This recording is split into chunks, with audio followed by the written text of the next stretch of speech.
What's up, y'all? I want to welcome you to the inaugural episode of The Vestibule. This is a show where we are half holy, half hood, and 100% the truth, all right?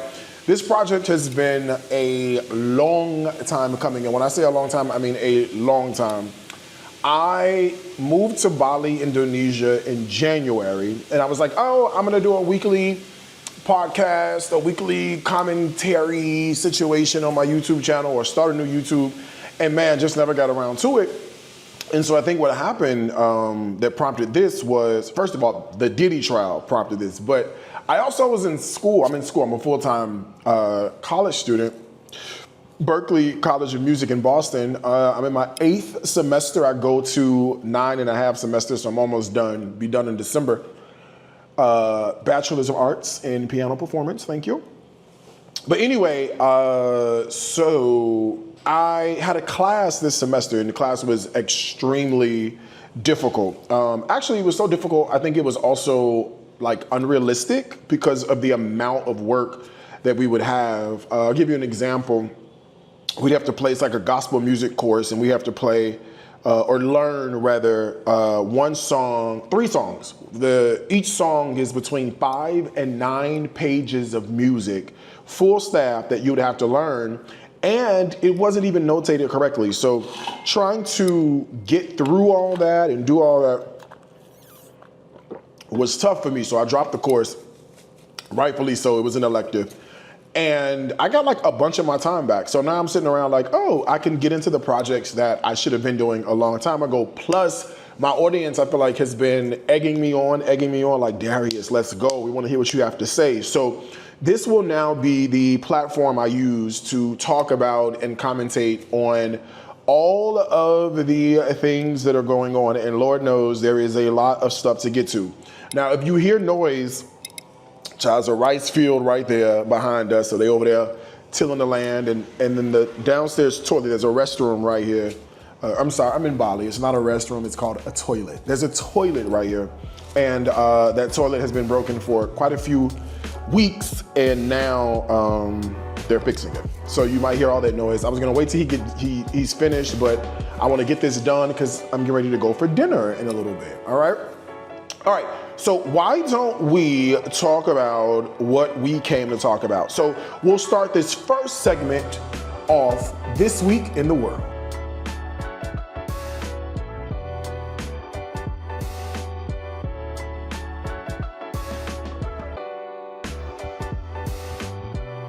So what is happening this week in the world? I think the biggest thing happening this week, which we will delve into in this on this episode in a little bit, is the Cassie and Diddy trial. Girl, Cassie and Diddy, and look at me, the Cassie and Diddy trial. It's not even the Cassie and Diddy trial. It's the United States versus Sean Diddy Combs trial. But Cassie's been on the stand, so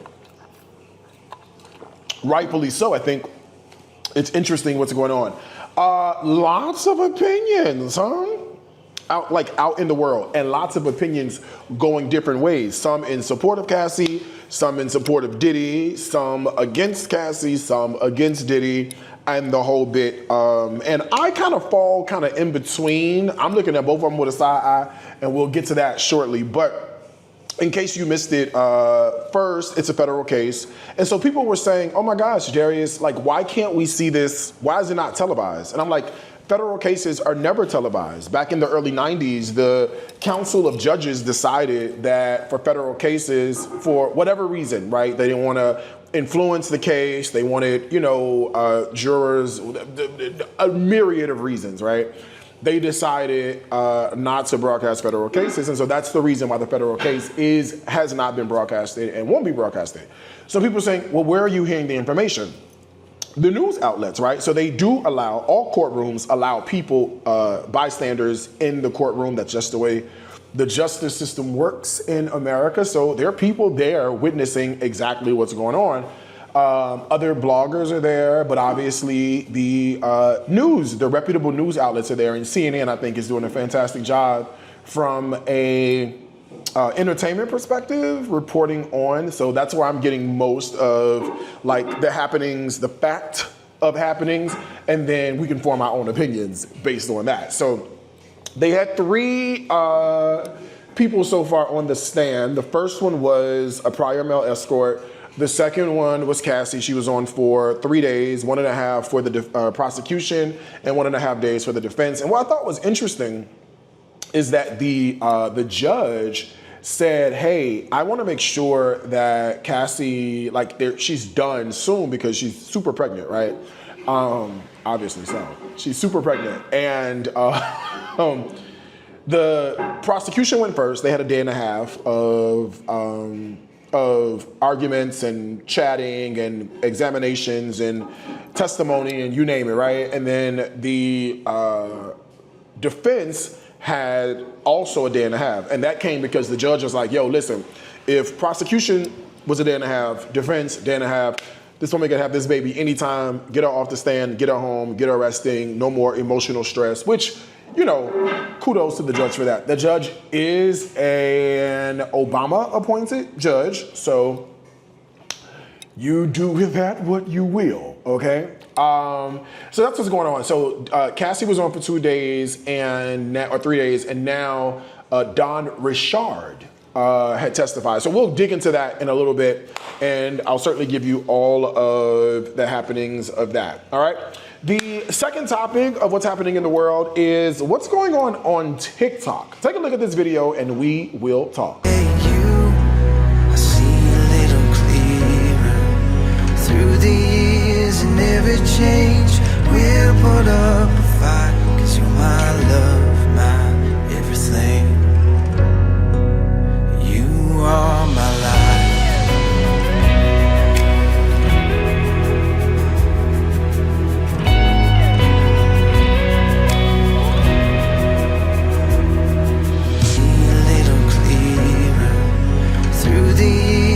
Every change, we'll put up a fight, 'cause you're my love, my everything. You are my life.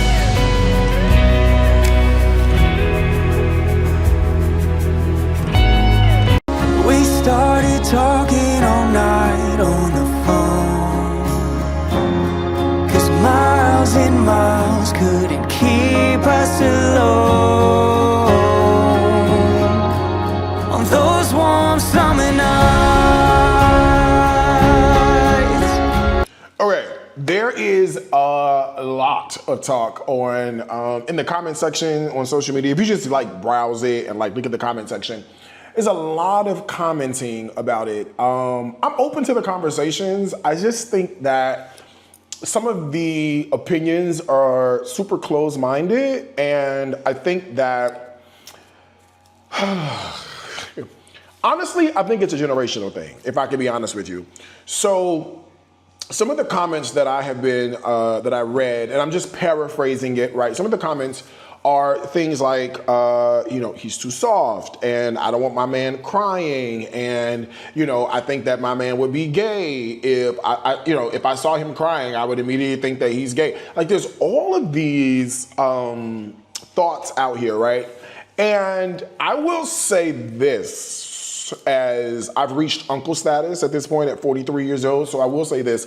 I think there's a generational issue here, because I do think that some of the younger generation, they have a problem with a man expressing his opinion or expressing himself in general. I don't think it matters in any capacity, right? I think we're highlighting the expression of a man's feelings and of himself in the context of being married. But let me say this.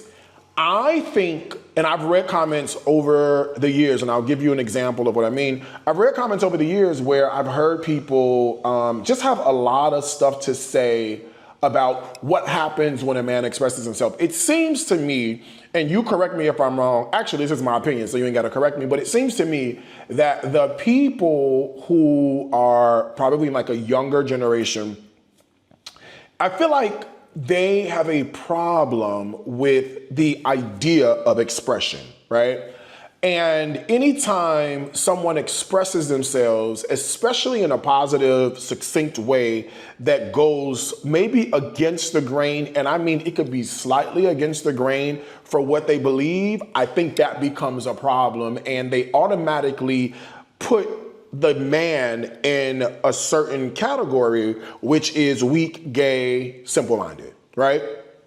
I'll tell you what I mean. So I remember, if you don't know, and I'm sure everyone knows, I was accused of quite a few things, but scamming was the big thing that stuck. And when some of the younger girls that follow me, or would be on the live stream or whatever the case may be, or has something to say, whenever the younger girl says something to say, and I said something back to them, not negatively, but in response to what they said, I pride myself in being what I consider to be an excellent communicator, right? I don't think you would watch or follow if I wasn't clear and concise in the communication. So I found that when I would respond back saliently, clearly, concisely, I would get labeled sassy, right?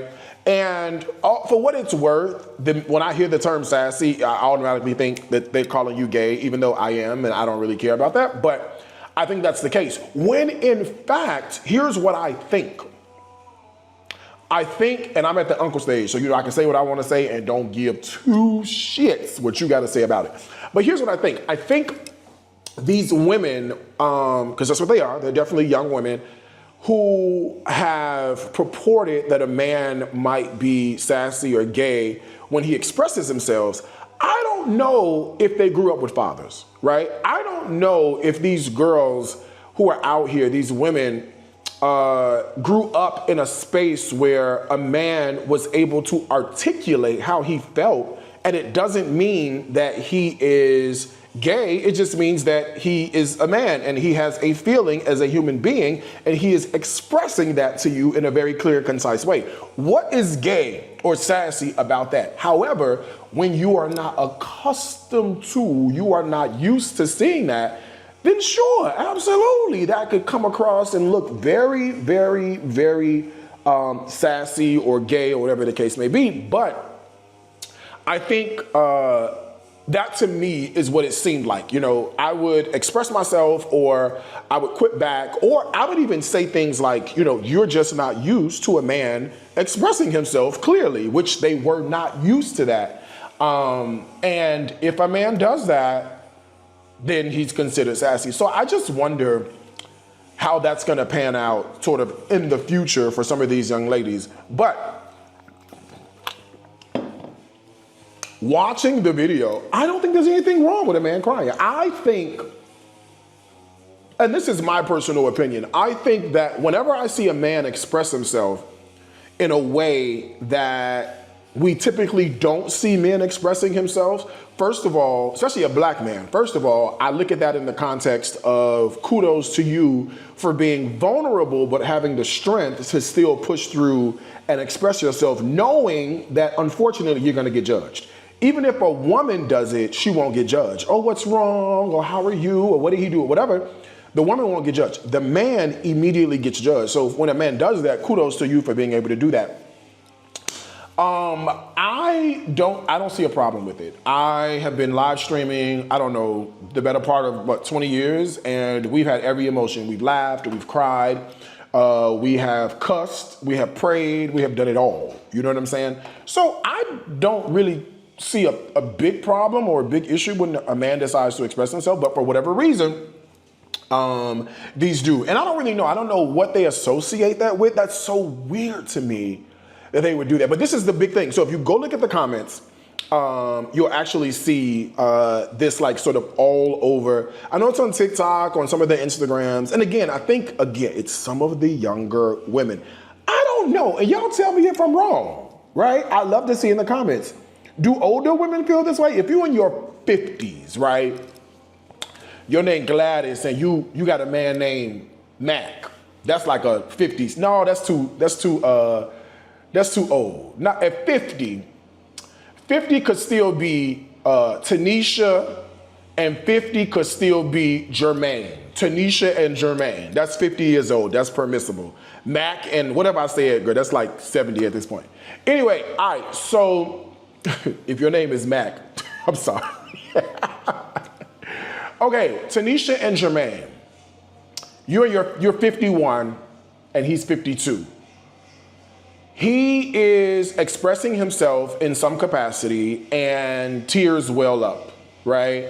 You know this man, you're aware of this man, tears well up. Is that to you a sign of weakness? Is that to you a sign of homosexuality? Is that, what does that mean to you?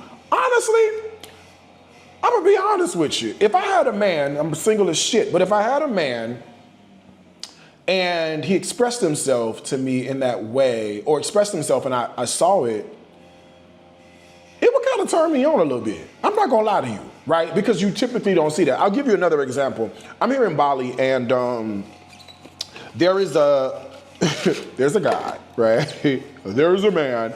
And we like started having conversation, but it didn't really go anywhere. And he told me, like when we were talking, this is before we were like, nah, that's not gonna work.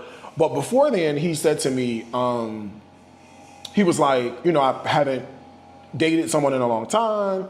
And he said to me that, you know, cause I'm like, are you interested? Cause it doesn't really feel like you are, you know, and I'm quick to call you out. If I don't feel good, I'm not gonna hold it in. For how long, Cassie? 11 years, okay? So I was like, yo, like, tell me where your head's at, right? And he was like, yeah, so the reality is that like, I haven't done this in a while and I'm a little nervous. I'm not really sure how to navigate it. And I was like, wow, thank you for that. That really, to me, felt amazing to have him open up to me in that way. I did feel like it wasn't gonna go nowhere. Cause you know, like ladies or guys, you know, when you start to get to know somebody and like, you know, like the level at which you enjoy life and living, and you look and see how they enjoy life and living, and them shits don't really line up. They don't run parallel. You be like, well, I don't know, you know, so if it don't work out, it's okay. If it does work out, great. But if it doesn't, we're not gonna be upset. So look at your neighbor and say, we are not upset. But to round this out, I just felt that that was a really sort of cool way to express himself. I don't know if he goes around doing it often. And I guess if you do it too much, because you can't be crying every 2 seconds. Now, get it together, Jermaine, okay? Once a month is fine. A couple times a month is fine, but every time we turn around, you crying, now we gotta go to therapy, all right? We might have to get you a prescription of Zoloft and move on with our life, all right? Next quick hot topic is no breakfast for kids. There's another TikTok parenting trend where a mom says it is designed to teach independence. Watch this. And spend under $150 for food. For typically, when we're looking on menu online, we're looking for a plate for about $10 to maybe $14 per person. If it's over that $15 range per person for one meal, I'm already like, I can't do that. Now, the next way that we save a lot of money while we eat out is we don't order drink. We don't drink alcohol. We're not ordering sodas. We literally, when they come to get our drink order, we are only ordering water. Do I want a Diet Coke? Ordered an appetizer at a restaurant dish, and most of the time my husband and I are sharing 2 different dishes, that way we can try 2 different things. And then last but not least, we're never ordering dessert at a restaurant. If for some reason we're still up for dessert at the end of our meal, then we'll go somewhere else and get a cheap dessert. But like, I'm not spending $7-8 on a dessert at a restaurant. That's not happening. And then 100% of the time, if we have leftovers, we are bringing it home. I see so many people stand up from their table and leave half of their food there, and then it just gets thrown away. If I'm paying for that food, it's coming home with me if I didn't eat it. So anyways, that's how you eat cheap on vacation. Always making sure your hotel has a breakfast, always doing research on restaurants before you actually get there on prices, not blowing a ton of money on drinks and appetizers and desserts. Yes, eating out is expensive, but there are ways to be pretty cheap about it without having to go to McDonald's. Okay, the comments definitely pass the vibe check, okay? It's the way he sits there calm, politely, half smiling, so well behaved, and not doing a thing wrong, just waiting for something. That's what hurts. God, I hate this. Him watching them eat and looking around, hoping he gets some. He looks so stressed and defeated. The poor little boy. He literally has tears coming down his face. The way he pulls his own hair to comfort and distract himself, right? Yeah, so you can see, and apparently this is like a trend, right? This is not like the only person that has done this. Now, you know, coming from the black community. You know, we have our money saving techniques as well. You know, we used to go to Old Country Buffet. I think they called it, someplace else it was called, I forgot what, something time, something family time, I don't know. Wherever else, a home run, no. Ours was Old Country, I don't know. You know what it was called, right? Girl, we go over there and mama, grandma and there, auntie, everybody, the whole family be together. And they put that chicken in their purse. Piece of that fish in their purse. Girl, piece of that pot roast, they put it in their purse. You know what I'm saying? No, we have our money saving techniques, but it was never to the point where you would deny, obviously, a child something to eat or to enjoy. So I don't know, y'all. Like, what do you think about this trend for you? Like, is this I don't think it's justified at all. But is this justified? Is this tough love? Because there is a thing called tough love. And the reason they say they do this is to teach their kids independence at an early age. In my opinion, it looks like a little bit of neglect. And I think, okay, independence is one thing. And there are certainly other ways to teach independence, an allowance, for example, balancing a checkbook. I don't know if they still have that, but you know, those are things that can teach you independence. Giving him a debit card and and a budget, those also teach independence. Giving him an allowance and charging him rent, you know what I mean? Like making him understand how that goes, and the rent is like $1 a month or something. Yeah, that teaches you a level of independence, right? At a very early age. Neglect, I don't think does. And then I think too, if you want to think about this from sort of a global standpoint, what else does this affecting him with, right? So I think like right now you go, all right, you might think, oh, this is harmless and it does nothing to him. What happens psychologically 10 years down the line from this, right? What other issues do we roll ourselves into? So for me, it's giving no. It's giving I would never do that in a million years. But this mother feels like this is what she wants to do and how she wants to raise her kids. And lo and behold, you can't tell these mamas how to raise these kids. Girl, these babies is raising babies. Girl, she sounds very young. And, wherever they are. At least I will say they are eating salad. And it looks like something very much in I see fries, salad, with some sort of creamy vinaigrette. I see French fries, chicken, and I see the father has some sort of like wrap, like maybe a gyro or like one of those like lavash, Middle Eastern things. Maybe they're somewhere Greek. I see a Greek salad. I see a Mediterranean. Could be. Either way it goes, I'm not sure. Mediterranean diet is cute, but you got to eat on that. So, what do you think? Okay, where is the line drawn between tough love and neglect? And is this a hell no for you, or is this a, maybe it is? I'm not sure, but you tell me. All right, it's time for the next segment called Gospel Truth or a Gossip Lie.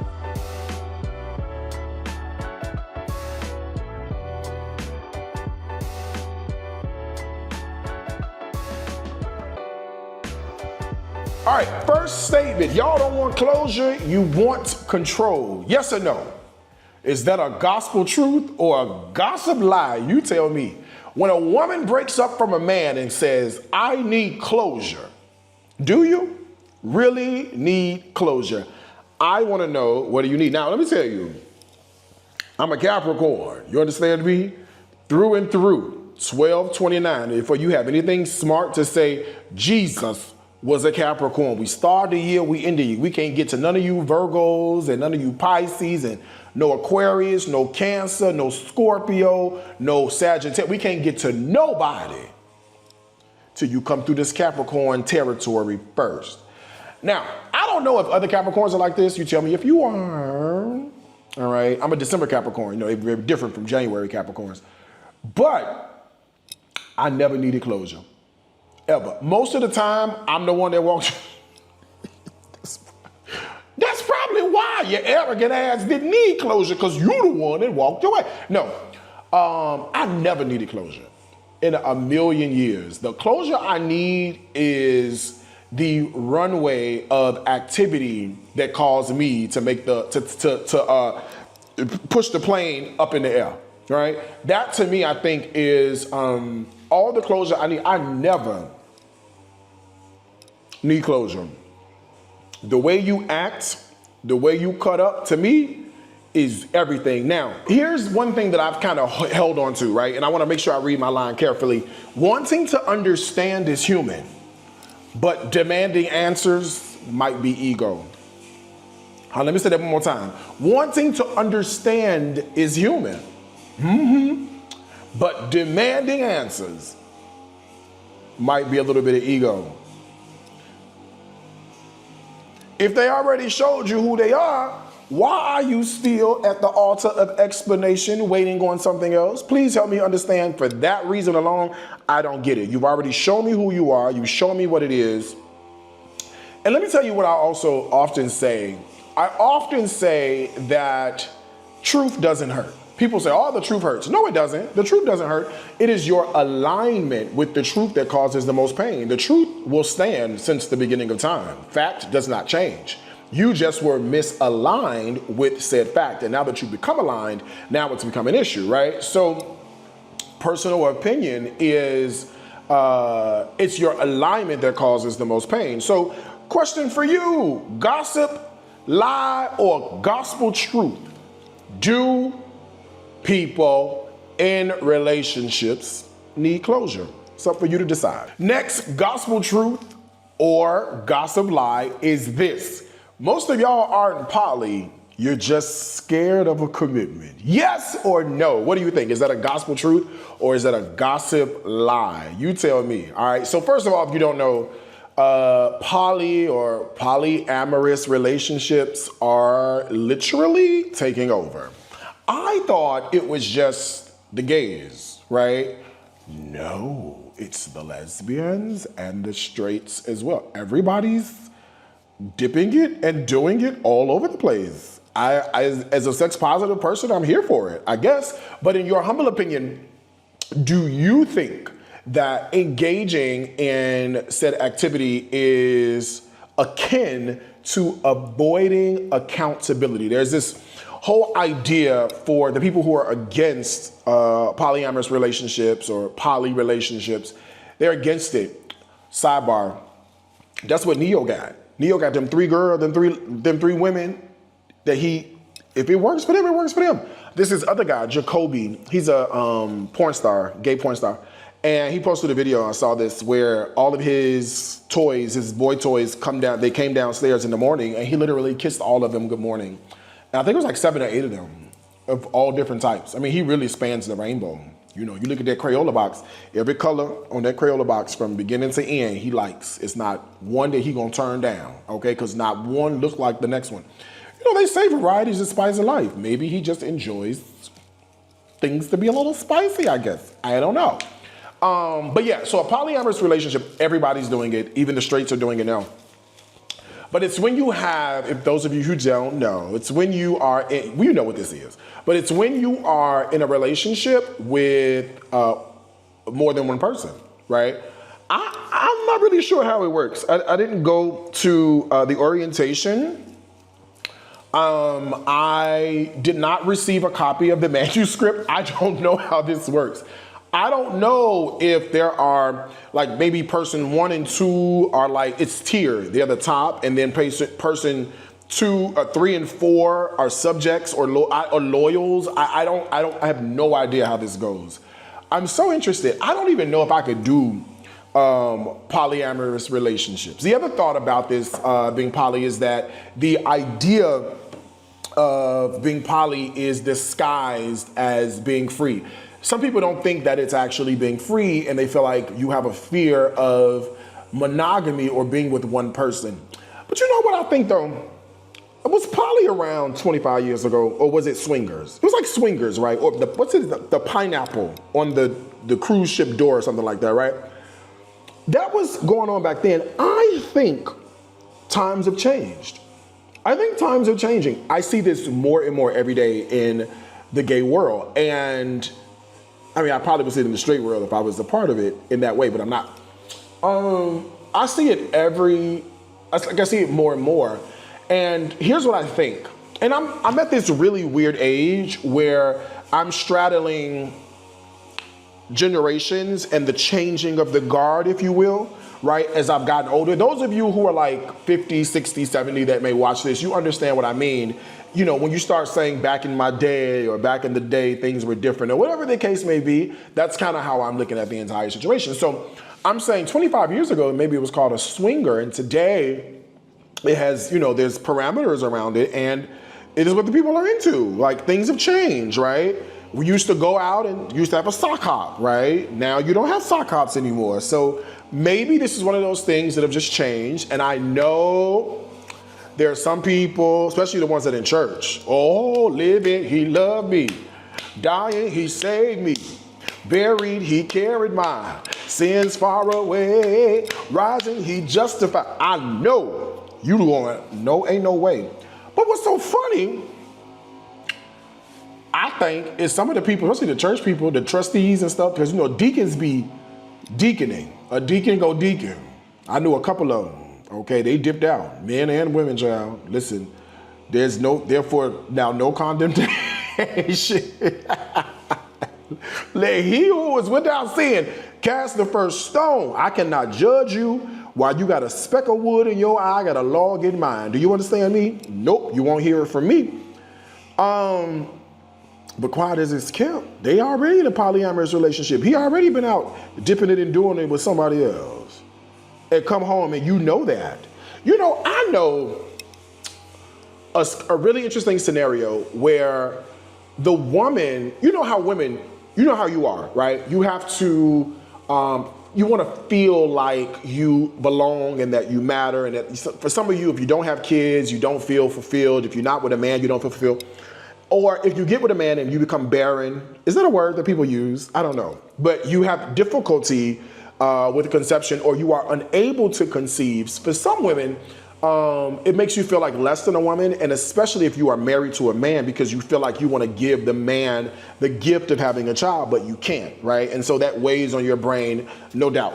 So that it weighs on your brain, no doubt. So I know of a woman who wasn't, like she had become ill, right? And was still young, but still ill. And I want to say she ended up passing away, so terminally ill. And so they never had kids. She wouldn't be able to conceive, you know, given the illness. And so she sort of gave the husband the green light to be like, listen, I can't give you what I know you want, which is a kid. So you can go, I will give you permission, or, you know, I'm letting you know I'm allowing you to go do. And I'm like, wow. How do you navigate that? I don't know how you do that, but it's so interesting to think about all the scenarios that could encompass this idea of polyamorous. But I think it's when two people agree to do it, right? I think there's tenets of it, you know, there's tangents that exist here or there. And I think it's when people decide to be polyamorous that they actually are. So interestingly enough, fear, number one, right? This idea of being free. Some people think that you're actually not healed, right? So you have like underlying issues and you're not fully healed from whatever it is you need to be healed from, girl. I have no idea. These days, honey, it's so much going on. Everybody need healing. We all need to go get dipped in the water. I know it's cold. It's going to chill our body, but it won't chill our soul. Everybody need to go. And then there's also this double standard, right?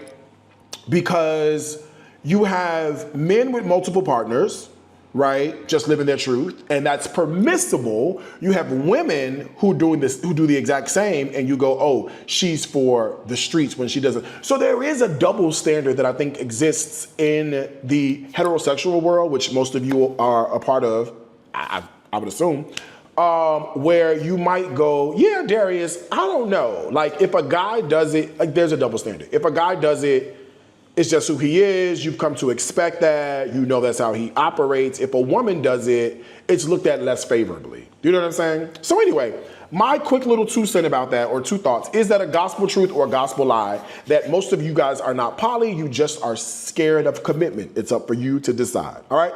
Lastly, when the ancestors handle it, we don't need to. The Nottoway plantation in White Castle has been declared a total loss after a massive fire yesterday afternoon. Officials are now working to clear the remains of the historic site. Jordan Ponzio joins us live in Naperville Parish as that cleanup continues. Brittany, it's now been over 24 hours since that fire started, and the fire marshal's office is here currently investigating the cause of that fire that completely destroyed the Nottoway plantation mansion. That fire started a little after 2 p.m. yesterday in the south wing of the mansion. 10 different fire departments responded to the fire. After the first couple of hours, it seemed that it was contained until high winds caused it to re-spark. I was out here this morning through around 1 o'clock, and the White Castle Fire Department were still dousing the structure with water as hot spots kept arising. I spoke with the parish president, Chris Daigle, today, who said the 166-year-old plantation did not stand a chance against this blaze. An old facility like this is that old cypress material, right? It's what the installations are built out of. And once something like this gets going, it's really hard to stop. Now, the cause of that fire is still under investigation. We will, of course, give you that update when we get it. Reporting live in White Castle, Jordan Ponzio, WBRZ News 2. All right, let's talk about this Nottoway plantation in Louisiana. First of all, it was built in 1859 in White Castle, Louisiana. It is the largest antebellum plantation house still standing in the South. It was owned by John Randolph, who was a person who enslaved over 150 black people to maintain the mansion and their sugarcane empire. It became a luxury resort and a wedding venue often used for lavish Southern charm events, erasing its violent history. And there was once, I saw the photo of a white woman and a black man get married at the plantation, all right? It's known for whitewashing slavery, focusing on architecture and decor instead of the brutal lives of the enslaved. Burned down today, May 15th, or a couple days ago rather, May 15th, 2025, under mysterious circumstances, right? Black people, Twitter, TikTok celebrated, calling it a cleansing, karma, and divine demolition. Critics said it was a symbolic closure for centuries of pain that tourism tried to glamorize, all right? Which I think is something that I think we should discuss. Now, I will tell you that the ancestors who handled it, not one black person shed a tear about any of this, right? There's this whole idea about justice versus symbolism. I don't think there will ever be justice given or justice received from those who have dark pasts associated with the plantation, right? But I think the symbolism of it provides much needed a bit of relief. Not a whole lot, but a bit of relief. I think it does provide. I was looking at all of the clips and the videos and whatnot, and I couldn't help but think about the symbolism of fire, right? What does fire do? Fire does quite a few things. Here, they will plant the rice, work the soil, flood the rice paddies, and eventually, once the harvest is over, they burn it and start all the process all over again. So fire is this really interesting tool that could be used in, I feel like, a bunch of different ways. And so for me, the thought happened, and I thought about fire, I thought about burning, I thought about raging, and the thought that came to my mind about the whole situation is, especially as I saw the lady, pouring it out for her homies and the ancestors, I said to myself that this is a great idea of symbolism for exactly what is going on, right? There is a fire currently going on, right? A fire currently happening, and there is also a battle that continues to rage, right? So you have these two strong forces that you're able to visually see happening right in the moment. It is extremely powerful. And while it does not erase the history, while it does not delete the history, while it does not change the views of the folks who think that that was okay, I think for a lot of black folks, man, it felt good. That shit felt amazing. Girl, to see that stuff coming down, and you think black people gonna cry over something? Girl, tear it down, burn it up. We don't need no water. The roof is on fire. Let it burn. So what do you think? Is this a gospel truth or a gossip lie when the ancestors handle it? We don't need to. Personal opinion, truth all day, every day. And like we like to say around here, twice on Sundays. All right, it's time for a segment called The Mother's Board Review. I got a couple of scenarios we're going to review, and you tell me what you think in the comment section about it. I'll give you a quick synopsis. You tell me what you think. So here's the first one. The revival of house party culture post-pandemic. Now, you know, before the COVID was here, we was all down to the people's house. We were all down to the kitchen. And I think when COVID hit, it made us realize this may not be the most sanitary. This may not be, I'm all breathing your air and breathe. It made you aware of like space and 6 feet and all that good stuff, right? And so now what's happening is, especially with like the way the economy is going, people are choosing to gather instead of go out to clubs, right? Like there's no secret about this. Like the clubs are still popping, don't get me wrong, but the decline is definitely there because people are choosing economic resources, or people are choosing to save money, or they're choosing other ways to express and have fun than going to the club. You tell me, what do you think? Are we dodging club fees, or are we really, really, really reclaiming our joy with these house parties? All right, let's talk about this, all right? Catalogs being sold. So, I wanna make sure I get this correct, because this is interesting, okay? Notorious Big, B.I.G., everybody knows the Notorious Big, right? Everybody knows who he is, Biggie Small. He was associated very closely with Sean Diddy Combs, right? That's why this is interesting. In 2025, it was reported that half of Biggie's publishing rights were on the verge of being sold to Primary Wave. This is a company that handles the catalogs of Prince, Whitney Houston, and Bob Marley. The deal reportedly worth around $100 million. Okay, this covers publishing rights, but not master recordings, which could go for an additional $30 to $50 million. Now, the sale sparked controversy with Diddy's former bodyguard, Gene Deal, alleging that the people behind the sale may not have the best intentions and that Biggie's family might not benefit from the deal. What do you think? Do you think that Biggie's family will benefit from the deal or not? Do you think they should sell the catalog or no? I'm gonna tell you something. It was all a dream. I used to read Word Up magazine. What they say? I don't own the rights to any of this music. Heavy D in the limousine. Listen, that song alone is worth $1 million. That song got remake after remake after remake after remake. I don't know now. I don't know if I want to say, well, it depends on if you care. You know what I'm saying? And I think if he was alive, absolutely. You know, you don't sell, you hold on to it. But what is the value of the catalog now that he is no longer here? And I mean, when I say the value, not like what it's worth, the value to the person who now owns it. I don't even know who owns it. Let's see who owns it.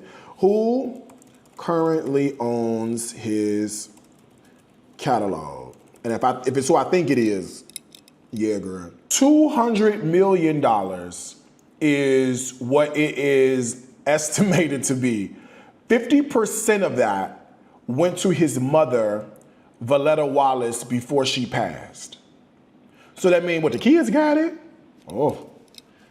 Yeah, I guess at this point, it's been so long, no need to hold on to it. It's not worth any value to them like it used to be, I guess. And although Biggie is cool, I don't think we ever saw the height of the Biggie era. Do you know what I'm saying? If you go back now and listen to some of Biggie's music, there's only a couple of hits. right? There's a lot of good music, but only a couple, 20% of that is hit, that would be hits. Clearly his life was taken too soon, so we would have had more to deal with. It's like when you go back and listen to people like, you were positive, motivate, Aaliyah, right?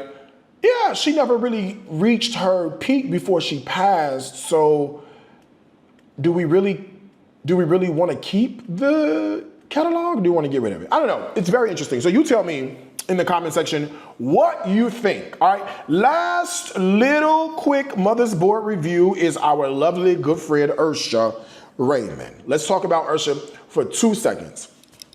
I don't really speak a lot about Usher because I just don't. I think he is a talent. I think he is great. I think he is good at what he does. He's not the best vocalist, but in terms of performance, he's great.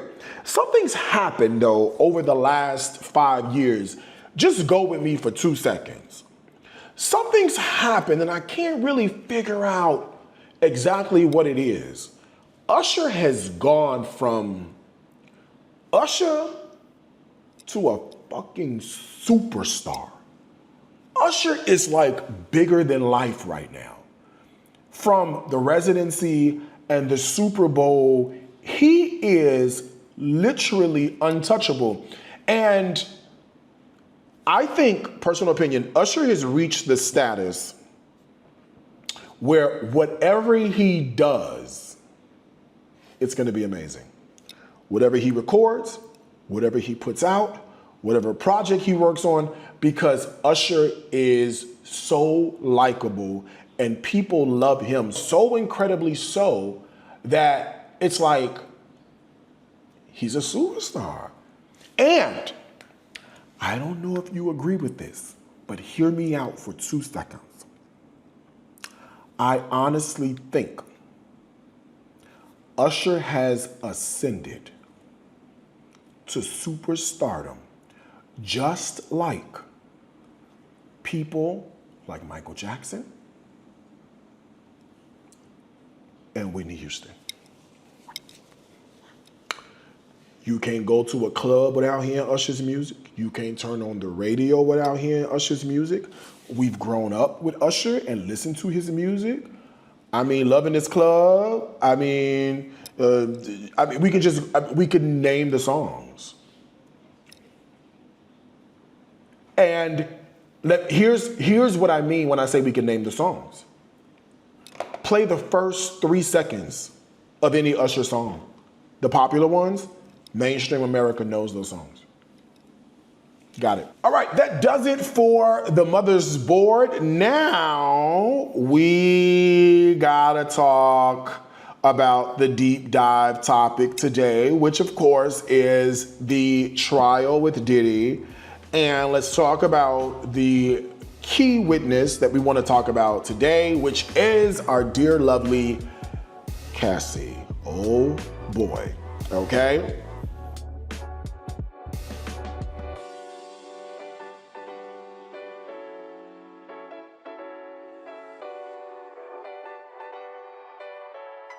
All right, let's go over some facts about what has happened in the case. Number one, we do know there's coercion.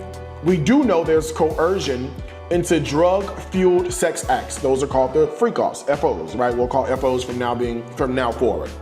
Cassie described being compelled to participate in the FOs, which were prolonged drug-fueled sexual encounters involving male escorts.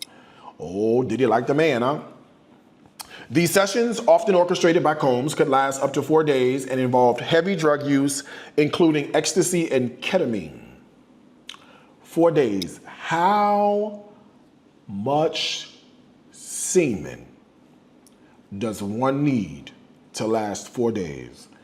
I am as active as the next person. In 1 day, and I'm 43, so the hormones rage. Depends on if I ate, some shrimp or something, something that kind of boosted my libido. 1 day, about 3 times tops. I need a nap in between, about 3 times. You doing this sessions up to 4 days. 4 days. What if you gotta be at work on Tuesday? and this freak off started on Sunday, and you got to be at work you got to call off. And then how much activity do you, listen, how long do sex last? On average. Yeah, sometimes it could go up to about an hour. You know what I'm saying? And then sometimes you just need to hit it and quit it real fast. It's a cute 7 to 8 minutes. It just depends, right?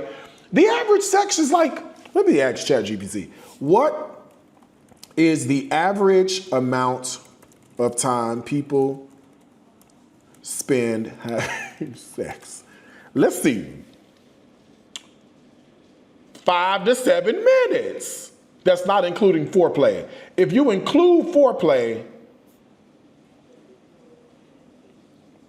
now look what they say.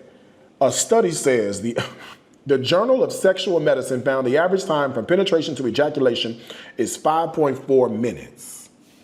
With foreplay, how long? 15 to 20 minutes. Okay. If Diddy had freak offs for 4 days, on average, how many times per day do you think they engaged? She's thinking.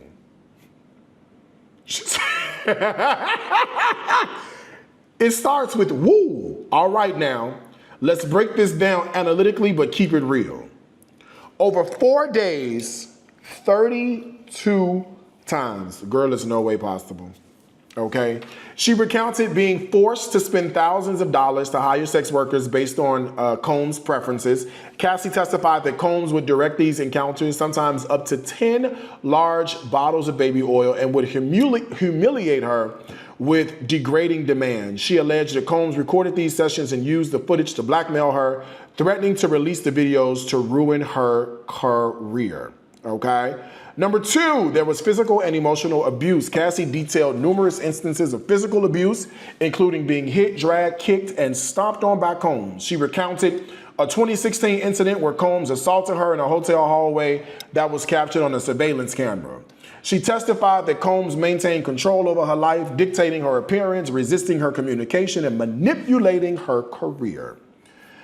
Cassie alleged that after the ending the relationship in 2018, Combs raped her during what was intended to be a closure conversation. She described the incident as non-consensual, stating that she cried and said no, but Combs did not relent.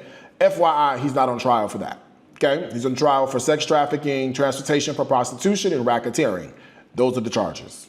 Not hitting Cassie, not raping Cassie. So we got to keep the main thing. All right? Physical manipulation and threats. Cassie testified that Combs used psychological manipulation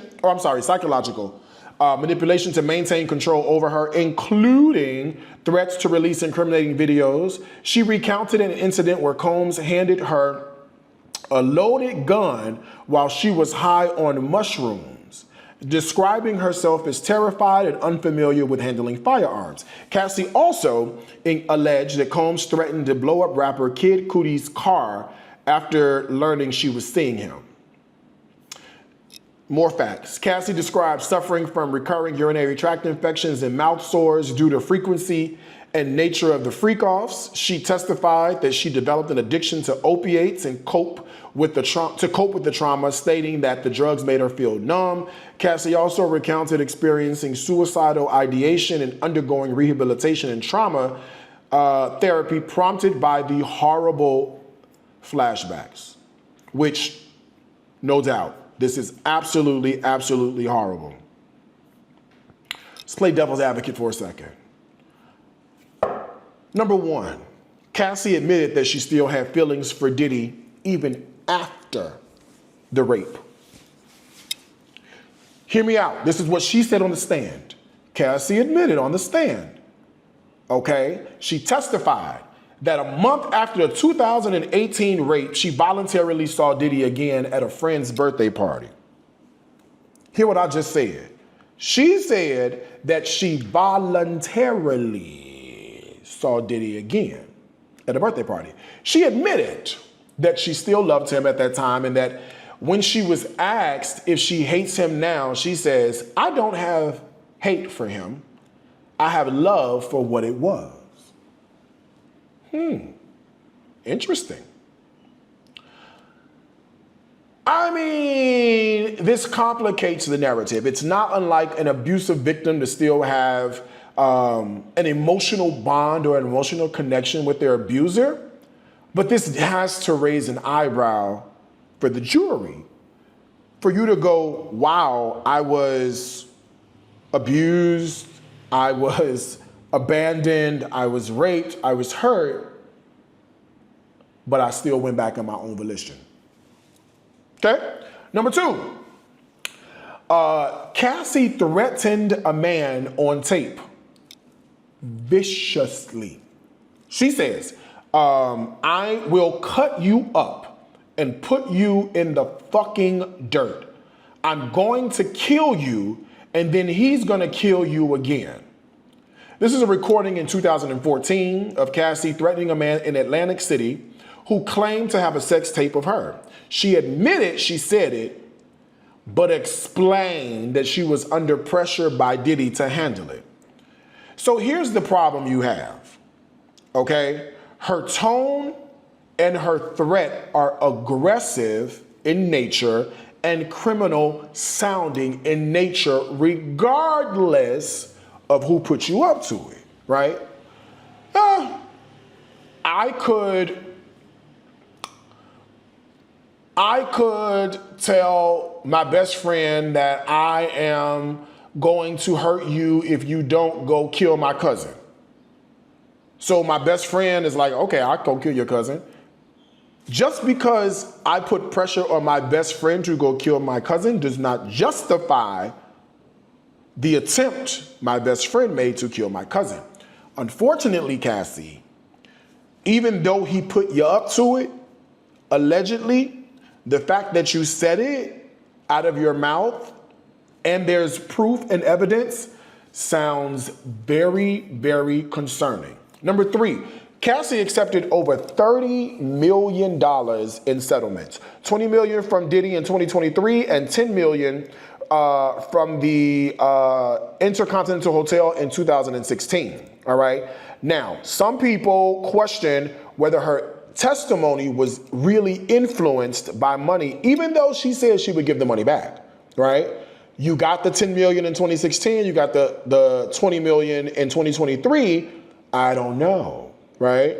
And the other piece about this too, you gotta understand, Diddy ain't that innocent. We know that from the tapes, but he wrote that check real fast. People who write 8-figure checks that fast is a problem, okay? Number 4, Cassie called herself a sex worker. She testified that she could not pursue her career because of the freak-offs and said, I had a whole other job basically as a sex worker. Her own words painted a picture of deep complicity in the situation.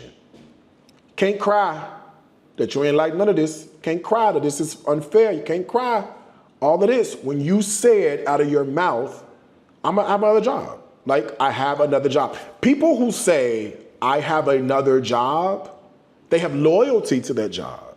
You have 2 jobs. Think about it. At one point in your life, you may have had 2. You may have left one and gone to the other. If you say to somebody, I have a second job, that denotes that you have loyalty to that. That denotes that that's a voluntary situation. That denotes that you're doing this in exchange for something else. My job as defense attorney is to poke holes in your testimony. Now, she was tested and treated for PTSD. Her memories might be incomplete. Now, she was treated in 2023 for PTSD and received neurofeedback and trauma reprocessing therapy. She did admit that the more she heals, the more she remembers, and that she is still remembering. That's what Cass is saying. Girl, why would you say that on the stand? Girl, so now we don't know anything you saying. Are you still healing from this? Or have you healed from it? And where's the proof that you're either still healing or you've healed from it? Cassie, you're hurting yourself, girl. Timeline, they conflict in her testimony. Now, that's big there. She originally claimed the rape occurred in September of 2018. but now says it was August of 2018. Okay? Regardless of the situation, now your reliability has now come into question, right? You are now inconsistent in your facts, and so we're finding holes. We don't believe you. You can't keep the story straight, okay? I don't know. Now, here's what points to guilt for Diddy, right? There was surveillance camera of him physically attacking Cassie. We saw that, right? You don't get on camera doing that and walk away like it's nothing. He paid $20 million real quick. 8 figures, something that's going on. Multiple women, Dawn Richard from Danity Kane and Cassie, both have similar stories about what happened, even though they told the stories at different times and one didn't hear from the other. So now there is a bit of a pattern that is being established, so, right? It's no longer a rumor, now this becomes history, okay? In the hotel room where he was arrested in 2024 in New York City, there was baby oil and lube all over the room, bags of pink powder testing positive for ketamine, a fanny pack with $9,000 in cash. Prosecutors say that room was used to coerce women into freak-offs with male escorts and drugs, right? If that is the case, here's the way it looks. If you're gonna say, I'm using this hotel room and we find all these things, we have the drugs, we have the baby oil, we have the cash, that points to a setup, that points to intentionality, that points to this is something that you want to do and you are purposefully doing it, okay? Sets up the case for the prosecution. He told the witnesses to stay quiet or else. Dawn Richard testified that Diddy told her and others that was passion. That's what lovers do. And worse, he says, where I come from, people go missing if they talk. Is that love or is that a threat? All right. He also hugged Cassie, or he hugged his lawyer after Cassie broke down on the stand, right? After Cassie broke down in tears on the stand, Diddy was seen giving his defense lawyer a close hug. Now listen, sounds like you hug somebody when there's a congratulations. You hug someone when there's a victory. You hug someone when you have the upper hand, right? That's not a good look to the jury because that energy seems cold and stoic.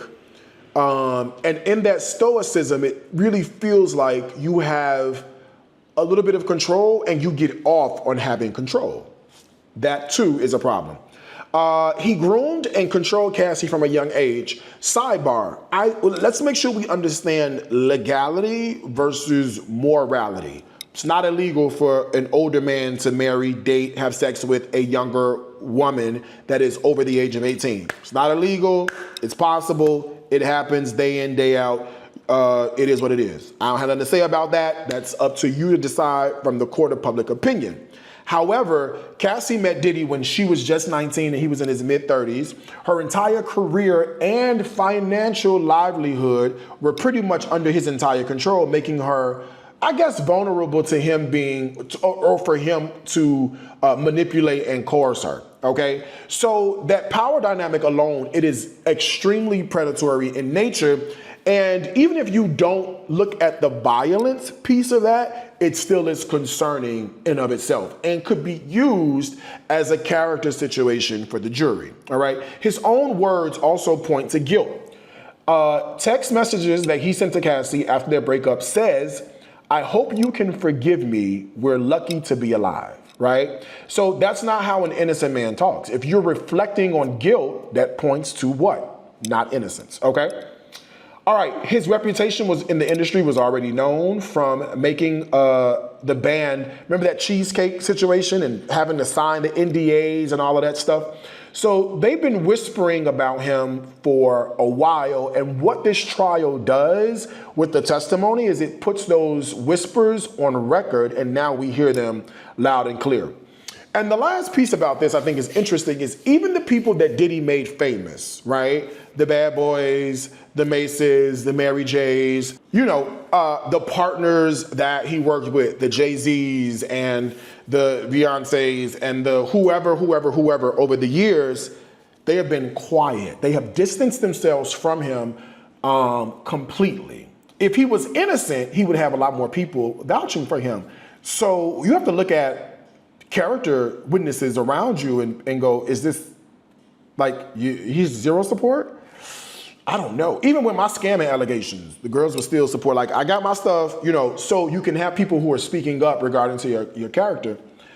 I don't know, all right? It looks very, very, very interesting. All right, let's talk real quick about Dawn Richard's testimony, and let me give you a little opposing thought. So one, Dawn says she witnessed Diddy beat Cassie in front of everybody. Dawn said it was 2009. She came downstairs Diddy came downstairs and he was belligerent. He was screaming because he didn't get his eggs that Cassie was making. She's in the kitchen cooking, okay? Do Cassie know how to make egg? Cassie, what's the egg recipe? We want to know. I'm not going to eat it, but we want to know. He hit Cassie over the head, kicked her, and beat her to the ground. He dragged her upstairs by her hair and put his arms around her neck. Dawn says she heard glass breaking and more yelling from upstairs. That's not hearsay. That's absolutely firsthand account testimony. I'm reading it verbatim, okay? Number two, she says that he followed the abuse with psychological control.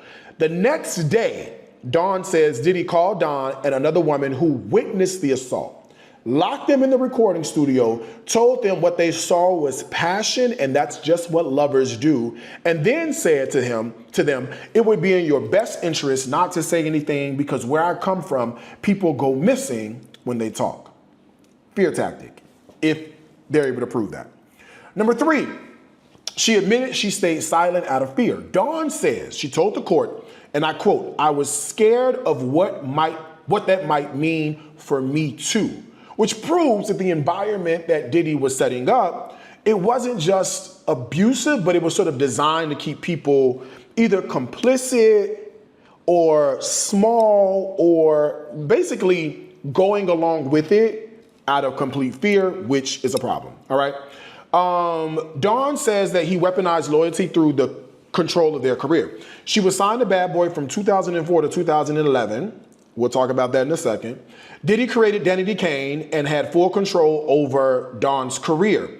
Meaning, I guess if she spoke out, it wouldn't just be scary, but it would kind of like end her livelihood, her career, things like that, right?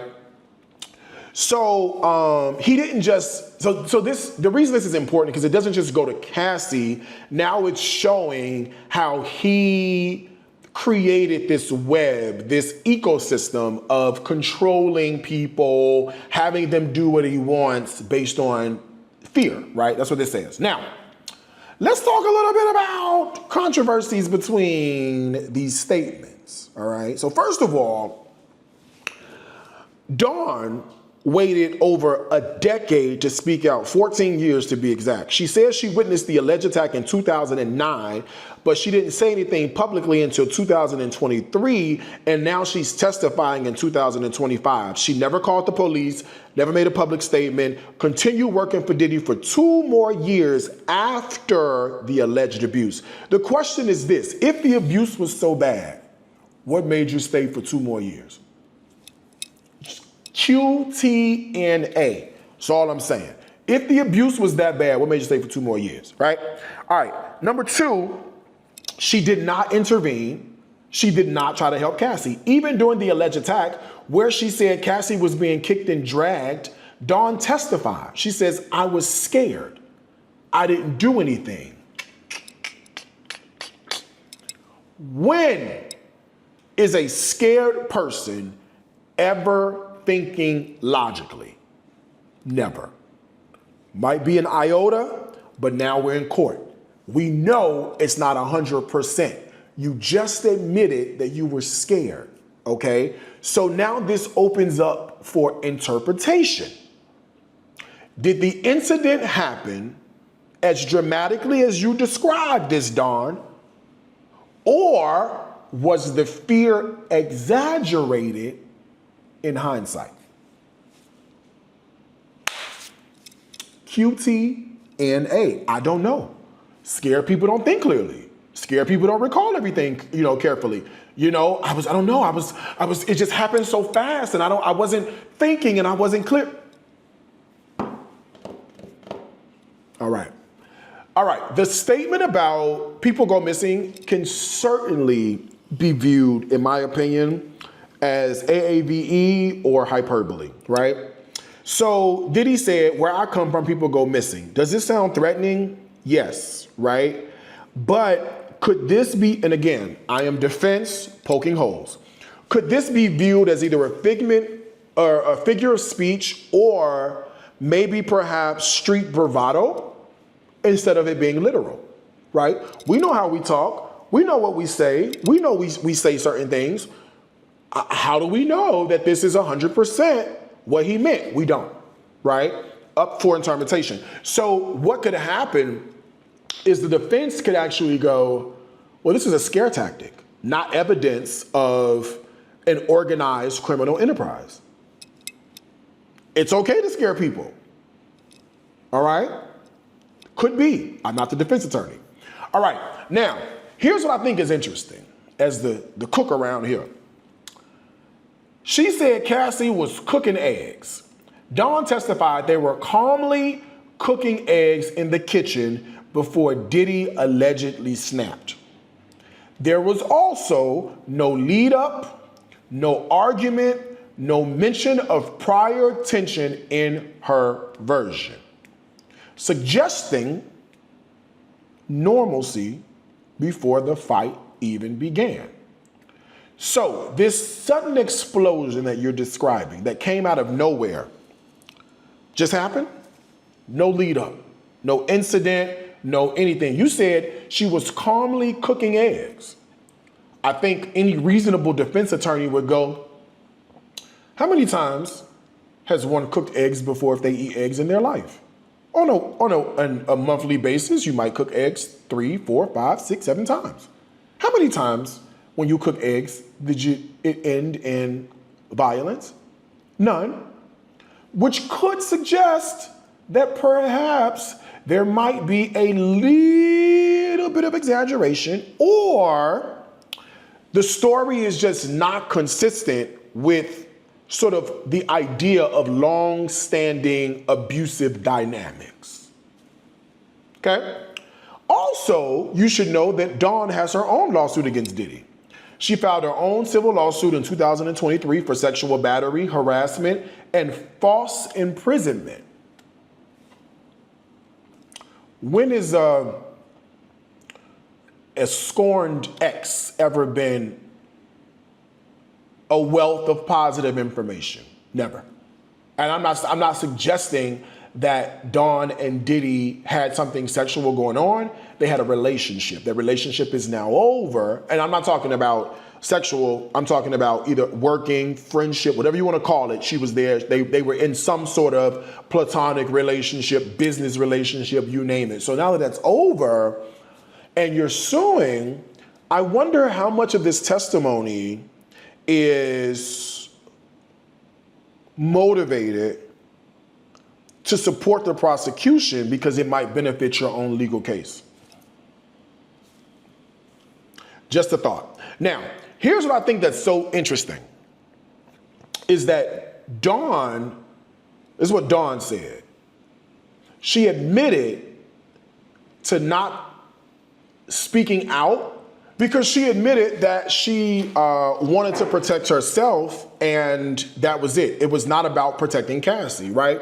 She said this, it was about self-preservation. So this might suggest flexibility in her loyalty, right? Her silence may have been strategic, not just fearful, right?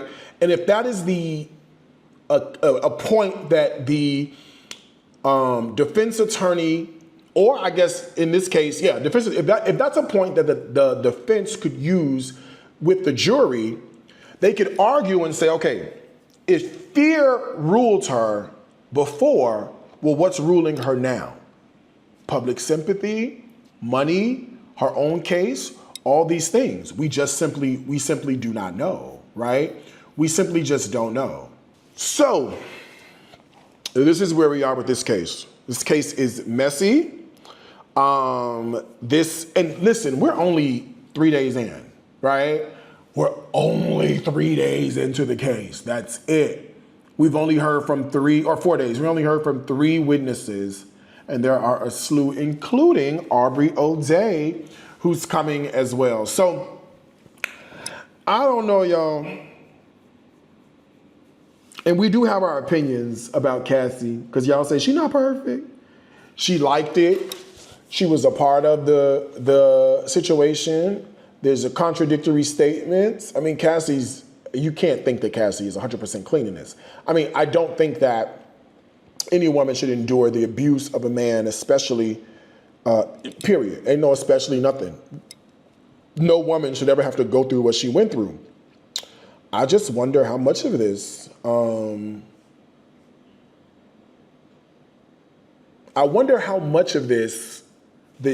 idea of being with Diddy and the idea of being in the machine and the notoriety and the money, and she admitted to liking the drugs and admitted to liking the sex.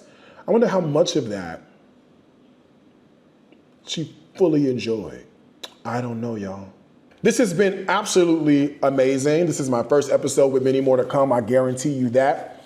Thank you so much for watching. Be sure to tune in to this episode and many more episodes of The Vestibule. Be sure to follow, like, subscribe, share. Also, check me out on my other platforms. I'm Darius Cooks everywhere. Cook Live a couple times a week. We have a good time with that. All fun and all good things. And let me tell you this, if the drama ever finds you, meet it in the vestibule, never in the sanctuary. Until next time, remember over here, we keep it half holy, half hood, but 100% the truth.